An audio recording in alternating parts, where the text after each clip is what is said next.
Teruntuk Coach Justin dan Bung Toel. Kritiknya mana nih? Kok nggak ada kritiknya nih? Kemana nih kritik-kritik pedesnya nih? Dulu mah zamannya Sintayong nih.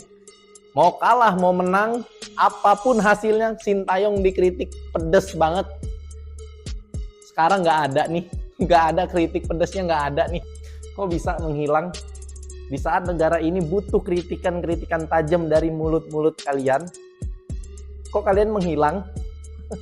Avatar Eng kalian, pengendali angin kalian. Di saat negara ini membutuhkannya, kalian menghilang.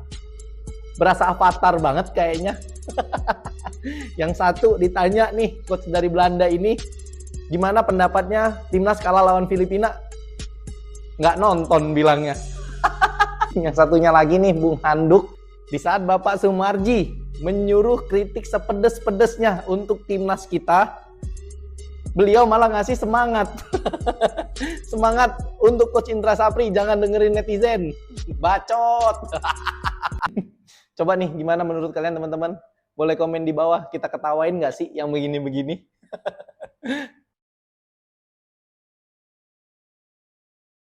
Terima kasih pada Bung Toel dan selamat ya, karena Bung Toel sudah berhasil kembali membawa Indonesia menjadi era kegelapan timnas ini. Timnas yang kita kenal tuh ini ya, bukan timnas era STY yang bisa ngalahin bisa imbang sama Australia, bisa ngalahin Arab Saudi. Timnasnya gugur, U23 gugur, SEA Games gugur, senior gugur, gak jadi Piala Dunia. Sekarang apa yang mau ditanggung jawab dong? Coba tanggung jawab nih sebagai rakyat Indonesia nih, sepak bolanya sekarang udah kayak begini. Gua nggak terima kayak gini caranya. Jangan cuma pelatih yang dievaluasi, federasi, exco juga harus dievaluasi. Revolusi total PSSI. Walaupun kita berhasil menang atas Myanmar, tapi jujur li ya, gua nontonnya tuh asam lambung gua naik. Passing ngawur. Dari 3 gol yang terjadi itu bukan dari skema open play. Yang pertama blunder kiper, yang kedua scrimmage dari long throw in, yang ketiga dari set piece corner kick. Kenapa sekarang rasanya cemas banget kalau kita ketemu Filipina sama Myanmar? Dulu kita khawatir kalau ketemu Jepang, Australia, Uzbekistan. Bener-bener standar kita itu ikut menurun setelah Coach Shin dipecat. Mau lu bilang gua ternak tayong, bodo amat. Lu buzzer go. Kesel gua, gimana? Lu kesel nggak? Lu apin aja semuanya di sini. Tulis di kolom komentar. Terus sampai apa maring ini ki? Hah? Kayak komunitas padel lah. Ini timnas U23 terburuk yang pernah tak tonton.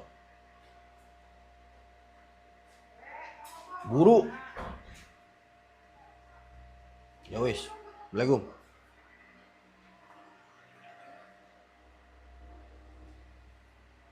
Dia oke cara kah? Masih nggak ada kontribusi. Setelah timnas Indonesia dipastikan gagal untuk lolos dari grup di SEA Games, kan kita bingung ya, kita mau nanya ke siapa dan minta pertanggungjawaban ke siapa. Tapi bisa-bisanya tadi pagi muncul statement dari orang PSSI, yaitu Bapak Arya Sinulinga, yang justru malah bilang soal SEA Games dia tidak mengerti.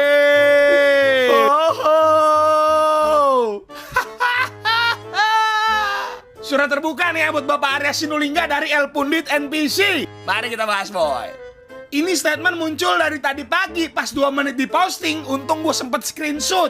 Gue ingin bertanya Pak Arya ya, kenapa Bapak ngepost kayak begitu? Kalau timnas kita lagi menang, lagi gacor, lagi jago, berburu-buru langsung bilang tuh, oh ini adalah era kepelatihan, era ketum siapa nih? Ini era siapa nih bisa begini 32 tahun emas? Waktu kita emas Bapak berjoget-joget Bapak. Kenapa sekarang ketika kita gagal total Bapak malah bilang begini? Saya izin bertanya Bang ya, kita kan pernah ketemu nih, kita pernah ngobrol di salah satu podcast ya. Kenapa bisa muncul statement kayak begini Bang? Tujuannya tuh bikin statement gini tuh apa sih? Apakah emang sengaja bikin orang-orang pada marah? Apakah emang mau cuci tangan? Atau emang lagi kurang tidur gitu, jadi tiba-tiba ngelantur? Cobalah Bang, jangan kayak gitulah. Nih tahun ini bener-bener gue ngerasa tahun yang bener-bener parah banget buat sepak bola kita. Timnas kita udah makin parah, tambah muncul statement dari Bapak sebagai orang PSSI. Udah lah boy, kalau menurut kalian gimana nih? Coba tulis di bawah ya. Terima kasih boy, jangan lupa follow maksudnya. Bye.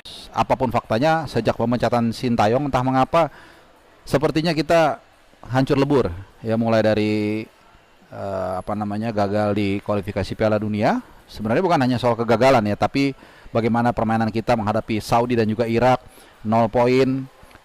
Kemudian juga bahkan yang dikatakan ada dinamika di ruang ganti saat era STY justru terjadi juga di era Patrick Kluivert dengan postingan Justin Hubner, dan kemudian dalam tanda kutip jadi hukum dengan tidak dimasukkan di DSP.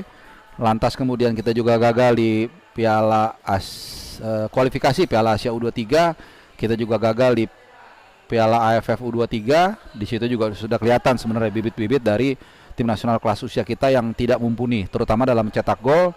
Saat itu kita hanya bisa mencetak gol banyak ke gawang Brunei, lalu 1 gol itu lawan Filipina kalau nggak salah dari lemparan ke dalam juga gitu. Intinya kita hancur lebur lah, dan kemudian ditutup dengan kegagalan di SEA Games, dan bahkan hampir saja terjadi malapetaka kalau sampai pertandingan tadi kita berakhir imbang apalagi kalah. Katanya sih targetnya perak. Target perak aja dengan tim begini menurut gue bener-bener ngaco. Ini mah boro-boro perak. Meskipun timnas Indonesia U23 berhasil menang lawan Myanmar, tapi bahkan kita tidak bisa lolos grup. Ho ho.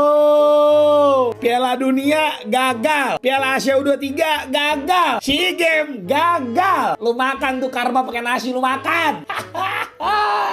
Mari kita bahas, boy. Secara permainan El Abadi di babak pertama sih bener-bener menurut gua enggak banget. Kelihatan taktikalnya tidak berjalan. Bahkan seorang Hanan harus diganti di menit ke-30. Yang kalau gua nggak salah lihat sih nggak ada cedera apa-apa. Sejatinya permainan timnas kita malam ini itu jauh lebih baik daripada lawan Filipina kemarin. Ternyata perputaran dunia ini cepat sekali ya, boy. Tadinya kita deg-degan tuh lawannya Australia, lawannya Qatar, lawannya Korea Selatan. Tapi sekarang ya kita kembali ke habitat kita. Ini baru Indonesia nih lawan Myanmar deg-degan. Untuk lolos dari grup SEA Games aja kita harus mikirin selisih gol. Keren, sepak bola kita keren banget. Apresiasi besar tentunya untuk para pemain dari gua. Kalian udah memperlihatkan fighting spirit yang luar biasa. Tapi fighting spirit aja itu nggak cukup. Kita tetap butuh yang namanya taktikal yang jelas. Kita cuma butuh 1 gol lagi untuk bisa lolos dari grup. Cuma ya mau gimana? Lagian pakai kalah sih lawan Filipina, aneh banget. Kalau udah kayak gini siapa yang mau disalahin? Bapak Sapri sebagai pelatih, pemain yang main di lapangan, atau si kawan? Dan sekedar mengingatkan aja,